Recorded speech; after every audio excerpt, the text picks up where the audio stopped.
Technically പലതരത്തിലുള്ള സംശയങ്ങൾ ഉണ്ടാകാം. ഒന്നുകിൽ ലോറി വലിയ കേടുപാടുകൾ ഇല്ലാതെ ആയിരിക്കാം, അതല്ല എങ്കിൽ ഈ ലോറി തന്നെ 2-3 ഭാഗങ്ങളായി വേർപെട്ടു പോയിട്ടുണ്ടാകാം, ക്യാബിൻ വേർപെട്ടു പോയിട്ടുണ്ടാകാം. ഇങ്ങനെയൊക്കെയുള്ള സാധ്യതകളിൽ നിന്നുകൊണ്ട്, അനുമാനങ്ങളിൽ നിന്നുകൊണ്ട് മാത്രമാണ് ഇപ്പോൾ ഈ രക്ഷാപ്രവർത്തനം മുന്നോട്ട് കൊണ്ടുപോകാൻ സാധിക്കുകയുള്ളൂ.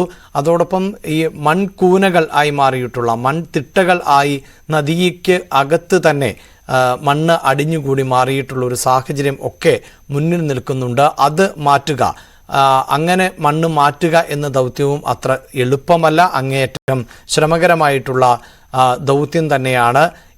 ഇതിലിപ്പോൾ ഒരു പുരോഗതി എന്ന് പറയുന്നത് അർജുൻ്റെ വാഹനത്തിൽ ഉണ്ടായിരുന്ന തടിക്കഷ്ണങ്ങൾ കണ്ടെത്താൻ സാധിച്ചു എന്നത് തന്നെയാണ്. അത് ഈ തടിക്കഷ്ണങ്ങൾ ഈ അർജുൻ്റെ ലോറിയിലേത് എന്ന തരത്തിലുള്ള ഒരു സ്ഥിരീകരണത്തിലേക്ക് തന്നെയാണ് എത്തുകയും ചെയ്തിട്ടുള്ളത്. ലോറി കണ്ടെത്തുക, അത് കണ്ടെത്തിയതിന് ശേഷം ഏറ്റവും ആദ്യം നടത്തുക ഈ ക്യാബിനാണ് കണ്ടെത്തുന്നത് എങ്കിൽ അതിനകത്ത് മനുഷ്യ സാന്നിധ്യമുണ്ടോ എന്നത് സംബന്ധിച്ച പരിശോധനയായിരിക്കും ഉദ്യോഗസ്ഥർ നടത്തുക എന്നുള്ളതാണ്. അതായത് ഏതെങ്കിലും തരത്തിൽ ഈ ഭാഗത്ത് നിന്ന്, അതായത് കണ്ടെത്തുന്ന ലോഹഭാഗത്ത് നിന്ന് അല്ലെങ്കിൽ ലോറിയുടെ ഭാഗത്ത് നിന്ന് മനുഷ്യൻ്റെ സാന്നിധ്യമുണ്ട് എങ്കിൽ അതിന് പ്രയോറിറ്റി കൊടുക്കുക എന്നതിനാണ് ഇപ്പോൾ ഊന്നൽ നൽകിയിട്ടുള്ളത്. അങ്ങനെ ഒരു രക്ഷാപ്രവർത്തനമാണ് പുരോഗമിച്ചു കൊണ്ടിരിക്കുന്നത്. അതിൽ തന്നെയാണ് ഈ പ്രതിസന്ധി സൃഷ്ടിക്കപ്പെടുന്നത് എന്നതുകൊണ്ടാണ് ദൗത്യം ഇനിയും നീളും എന്ന് പ്രേക്ഷകരുമായി പങ്കുവെക്കേണ്ടി വരുന്നത്. ഒരു പക്ഷേ ഇന്ന് തന്നെ ദൗത്യം പൂർത്തീകരിക്കാമെന്ന പ്രതീക്ഷയൊക്കെ ഉണ്ടായിരുന്നു. ഇന്നെങ്കിലും അർജുനെ കണ്ടെത്തുമെന്ന പ്രതീക്ഷയുണ്ടായിരുന്നു. അപ്പോഴും ഒരു രക്ഷാദൗത്യം ആണ് നടന്നുകൊണ്ടിരിക്കുന്നത്, അല്ലെങ്കിൽ തെരച്ചിലാണ് നടന്നുകൊണ്ടിരിക്കുന്നത്. ആ തെരച്ചിൽ എന്നത് എപ്പോൾ അവസാനിക്കും എന്നൊന്നും നമുക്ക് കൃത്യമായി പറയാനും സാധിക്കില്ല എന്നത് ഈ രക്ഷാദൗത്യത്തിൻ്റെ ഭാഗമാകുന്നവർ വളരെ കൃത്യമായി പ്രതികരിക്കുന്ന ഒന്നാണ്. പുഴയിൽ ഇറങ്ങാൻ പറ്റാത്ത ഒരു സാഹചര്യമാണ് ഇപ്പോഴുള്ളത് എന്ന് മുങ്ങൽ വിദഗ്ധർ അറിയിച്ചു കഴിഞ്ഞിരിക്കുന്നു. അതുകൊണ്ട് തന്നെ നേവിയുടെ ഡൈവിംഗ് സംഘത്തിന് ഇന്ന് തെരച്ചിൽ നടത്താൻ സാധിക്കില്ല. കരയിൽ നിന്ന് മാറി ഏതാണ്ട് 20 അടിയോളം മാറി 15 അടി താഴ്ചയിലാണ് ഈ ലോറി ഉള്ളത് എന്ന സ്ഥിരീകരണത്തിലേക്കാണ് രക്ഷാസംഘം എത്തിയത്, ദൗത്യസംഘം എത്തിയത്.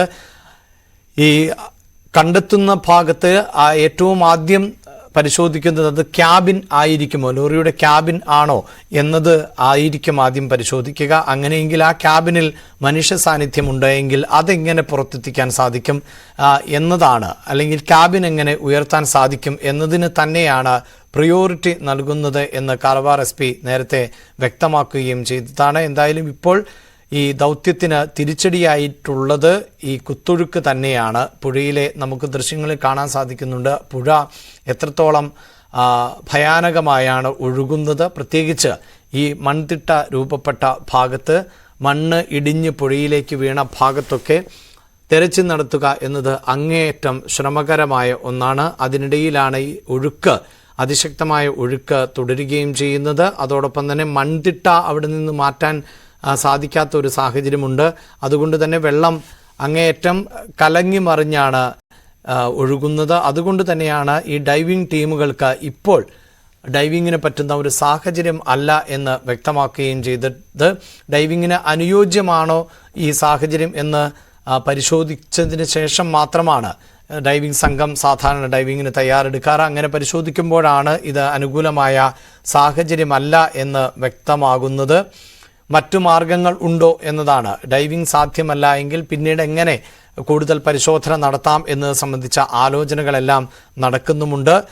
വിവിധ ഉദ്യോഗസ്ഥർ, ജില്ലാ കളക്ടർ, SP, MLA അടക്കം ഉള്ളവരെല്ലാം സംഘമായി ചേർന്ന് അവർ വീഡിയോ കോൺഫറൻസിലൂടെയും ഒക്കെ വളരെ പെട്ടെന്ന് ആശയവിനിമയം നടത്തി അടുത്ത ഘട്ടത്തിലേക്കൊക്കെ പോകുന്ന സാഹചര്യം ആണ് ഉള്ളത്. 10 ദിവസമായി അർജുന് വേണ്ടിയുള്ള തെരച്ചിൽ ഇവിടെ തുടർന്നുകൊണ്ടേ ഇരിക്കുകയാണ്. 10ാം നാൾ പോസിറ്റീവായ റിസൾട്ട് ഉണ്ടാകും എന്ന് പൊതുവെ ജനപ്രതിനിധികൾ അടക്കമുള്ളവർ പ്രതീക്ഷിച്ചിരുന്നു. പ്രത്യേകിച്ച് ഇന്നലെ ലോറിയുടെ സാന്നിധ്യം സ്ഥിരീകരിച്ച സാഹചര്യമുണ്ടാകുന്നു. ഇന്നലെ ഏതാണ്ട് ഉച്ചയോടുകൂടി 2 മണിയോടുകൂടിയാണ് ഈ ലോറിയുടെ സാന്നിധ്യമുണ്ട് എന്ന് ന്യൂസ് 18 കേരളം പ്രേക്ഷകരോട് വ്യക്തമാക്കിയത്. അത് പിന്നീട് ഏതാണ്ട് 2 മണിക്കൂറിന് ശേഷം മന്ത്രി തന്നെ, കർണാടക മന്ത്രി തന്നെ സ്ഥിരീകരിക്കുകയും ചെയ്ത സാഹചര്യമുണ്ടായി. അത് വലിയ പ്രതീക്ഷയാണ് നമുക്ക് നൽകിയിരുന്നത്. ലോറിയുടെ സാന്നിധ്യം സ്ഥിരീകരിച്ച പശ്ചാത്തലത്തിൽ വളരെ പെട്ടെന്ന് ലോറി കണ്ടെത്താനാകും എന്ന് പ്രതീക്ഷിക്കുന്നു. അപ്പോഴും ഇതൊരു തെരച്ചിലാണ്.